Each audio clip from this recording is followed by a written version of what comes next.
4 PM news network में दोस्तों आपका स्वागत है। मैं हूं आपके साथ राशिद जहीर। निशिकांत दुबे का जो हमला था, आप सोचते हैं सीजीआई पर ही खत्म हो गया है, सुप्रीम कोर्ट पर ही खत्म हो गया? नहीं, बीजेपी के राष्ट्रीय अध्यक्ष जो स्टेम एक्सटेंशन पर हैं, नड्डा साहब, उनकी ये बात कहने के बावजूद भी कि हमारा कोई ताल्लुक नहीं है, पार्टी लाइन की बात नहीं है, वो रुके नहीं है। चूंकि कोई सजा थोड़ी ना मिली है, वो आगे बढ़ गए और आकर के अब उन्होंने काम ये किया है, वाईएस कुरैशी जो पूर्व चुनाव आयुक्त रहे हैं उन पर हमला कर दिया। और हमला ये नहीं कहा, हमले में कहा कि चुनाव आयुक्त कहाँ थे, ये तो मुस्लिम आयुक्त थे। अब मुसलमान अगर आयुक्त थे तो देश के अंदर क्या मुसलमान नहीं रहता? अब ये हमें नहीं मालूम था कि चुनाव आयोग मुसलमान भी होता है, हिंदू भी होता है।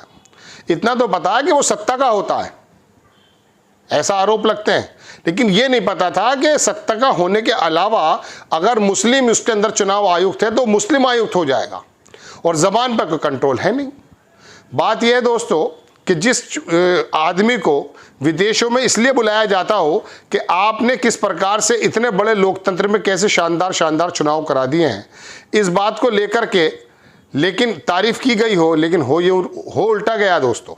मैं आपको खबर सुनाता हूं, आप देखेंगे नव भारत टाइम्स की खबर है कि आप चुनाव आयुक्त नहीं, मुस्लिम आयुक्त थे। बीजेपी सांसद निशिकांत दुबे ने पूर्व सीईसी कुरैशी पर साधा निशाना।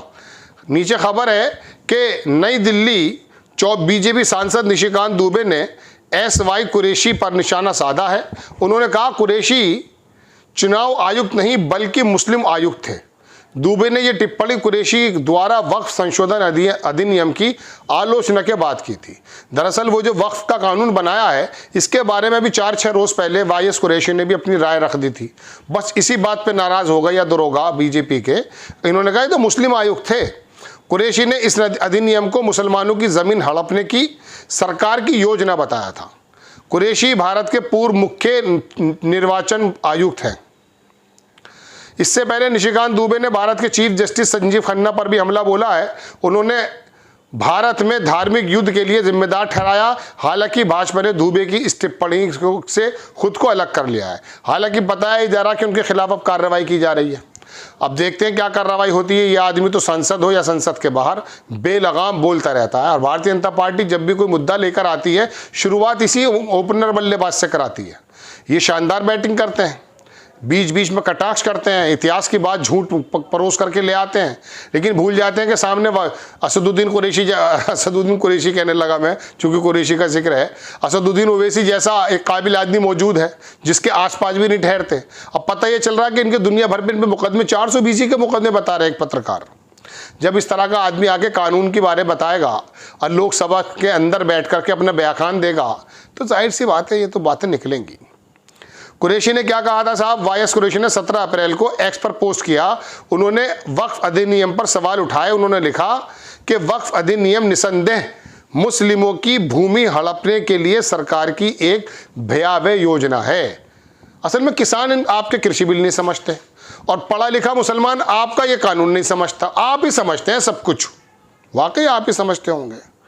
मुझे यकीन है कि सुप्रीम कोर्ट इस पर सवाल उठाएगा। दुष्प्रचार मशीनरी ने गलत सूचना फैलाने पर अपना काम बखूबी किया है। निशिकांत दुबे ने कहा कि आप चुनाव आयुक्त नहीं, मुस्लिम आयुक्त थे। झारखंड के संथाल परगना के बांग्लादेशी घुसपैठियों को वोटर सबसे ज्यादा आपके कार्यकाल में ही बनाया गया है। पैगंबर मोहम्मद साहब का इस्लाम भारत में 712 में आया, उसके पहले तो ये जमीन हिंदुओं की थी। बिल्कुल सही बात है, आप ही की थी जनाब, हिंदुओं की थी। अब आगे उन्होंने लिखा है हिंदुओं की या उस आस्था से जुड़ी आदिवासी जैन या बौद्ध धर्म लंबी की थी। मेरे गांव विक्रमशिला को बख्तियार खिलजी ने 1189 में जलाया। विक्रमशिला विश्वविद्यालय ने दुनिया को पहला कुलपति दिया।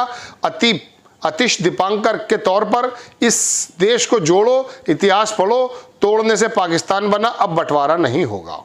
ये इनका बयान है जो आपकी स्क्रीन पर लगा था। अब बात ये दोस्तों, इन्होंने कहा कि साहब घुसपैठियों को सबसे ज़्यादा वोटर आपने बना दिया। अब वो जो सीमा पार करके घुसपैठी आए हैं, वहाँ पर वाईएस कुरैशी बैठे थे डंडा लेकर के, या तुम्हारा गृह मंत्री बैठा था? बताइए कौन बैठा था वहाँ, किसकी जिम्मेदारी है? एक तरफ तो ये बोलता है कि देश के अंदर तमाम गृह युद्ध का जिम्मेदार सीजीआई है, तो इसका मतलब यह कि मानता है कि गृह युद्ध चल रहे हैं। अब तेरी ही सरकार है भाई, भारतीय जनता पार्टी की सरकार है सांसद, तू बता ना कि गृह युद्ध कहां कहां चल रहे हैं। कोई जवाब नहीं है। गृह युद्ध चल रहे हैं तो इसके अंदर विफलता सरकारों की है। तो इसका मतलब यह कि मान लिया तुमने कि तुमने गृह युद्ध जैसी स्थिति पैदा कर रखी है, आपसे कंट्रोल नहीं हो रही। दूसरी बात, अब घुसपैठियों को कुरैशी साहब ने वोटर बना दिया। वो जो सीमा पार करके आए हैं उसकी जिम्मेदारी किसकी है? वाईएस कुरैशी की। बोलो किसकी है? वो तो भाई केंद्रीय सशस्त्र बल जो है और अमित शाह का जो गृह मंत्रालय उसकी है ना भाई। लेकिन क्या करें, बात यह है कि बहुत सारे मुकदमे लगे हुए हैं, दिमाग वही है गली मोहल्ले वाला, क्या कर सकते हैं। तो दोस्तों, वाईएस कुरैशी एक पढ़े लिखे व्यक्ति हैं, उन पर आके इन्होंने ये वाली बात कहनी शुरू कर दी है। अब उन्होंने क्या कहा था वाईएस कुरैशी ने, वो भी देख लीजिए। उन्होंने कहा था कि Waqf act undoubtedly a blatant sinister evil plan of the government to grab Muslim lands, मुसलमानों की जमीन को हथियाने का एक तरीका है। I am sure Supreme Court will call it out. और हकीकत बात यह, सुप्रीम कोर्ट ने कुछ उम्मीदें जता भी दी हैं। फैज़ान मुस्तफ़ा एक बहुत अच्छे कानून के जानकार हैं। मैं उनका शुरुआत में उनका एक वक्तव्य सुन रहा था। उन्होंने कहा कि सुप्रीम कोर्ट से उम्मीद नहीं है कोई रिलीफ मिलेगा, ऐसा कानून का जानकार। लेकिन जब संविधान के बेसिक स्ट्रक्चर पर वार करता हुआ यह चीज नजर आई तो उन्होंने सवाल उठा दिए। 142 जो है, धारा 142, उसके बारे में यही कहा जाता है, वो अधिकार देता है, वो राष्ट्रपति से लेकर के चपरासी तक को बाउंड करता है संविधान पर अमल करने के लिए। अगर आपने कोई कानून बनाया और उसके अंदर बेईमानी है, चूक है, नियतों का फेर है और बेसिक स्ट्रक्चर को हर्ट करता हुआ वो कानून दिखाई देता है, तो 142 के अंतर्गत सीजीआई, जस्टिस खन्ना नहीं, सीजीआई चीफ जस्टिस, सबसे सुप्रीम इंसाफ भारत का, उसका ये तकाजा बनता है कि वो बाउंड कर दे। और आप आकर के सीजीआई को ही गद्दार बताने लगते हैं, आपके जुड़े हुए लोग। दोस्तों, बात यह है कि ये अनारकी, मतलब एक ऐसी, मैं कह सकता हूँ कि स्थिति पैदा होती जा रही है कि अब इनके खिलाफ जो भी एक शब्द बोलेगा उसको या तो ये आतंकवादी बता देंगे, पाकिस्तानी बता देंगे, मुस्लिम बता, अब बताइए मुस्लिम बता रहे हैं। वाईएस कुरैशी तो मुस्लिम है, इसमें कोई नई बात थोड़ी ना है भाई। आपके यहाँ जितना भी मुस्लिम सेल है, अगर वो बेगैरत है तो उसे बाहर निकाल दो।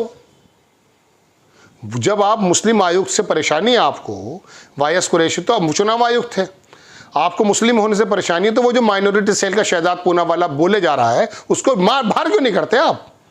बिला वजह मुसलमान पाल रखे हैं आपने, निकालिए इन्हें।